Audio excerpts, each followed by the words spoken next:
Hello, welcome to this demo where I show you how to connect to API1, create a consent, and use that consent to invite your customer. Your customer can then connect their ERP system, and once connected, you can use that consent to list invoices, get an invoice, and post journals back into that ERP system.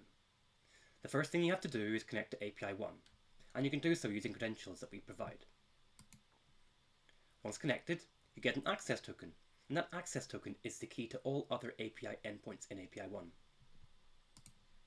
Next, you create a consent. A consent is a link between a customer in your system and their connection to their ERP system in API1.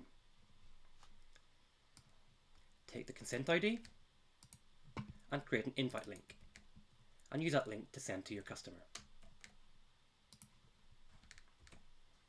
Your customer comes to the API1 onboarding and are prompted to pick an ERP system. In this case, I'll pick Fortnox. Next, they're prompted to identify themselves, and they can do so using Bank ID.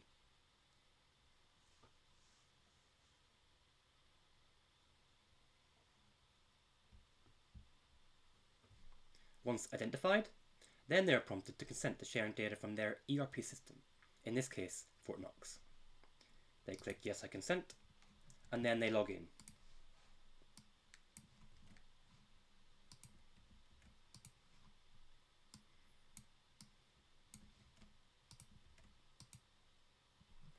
They accept some permissions, and that is the end of the onboarding for the customer.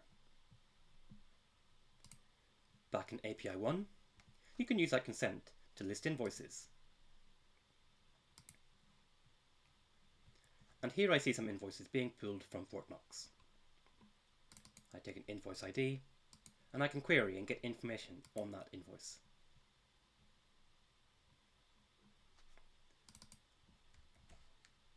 Over in Fortnox,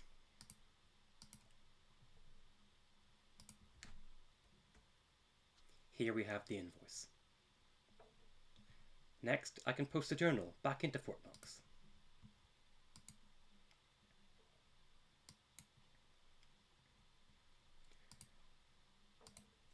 I can see a journal created with the ID A83, and in Fortnox here is the journal.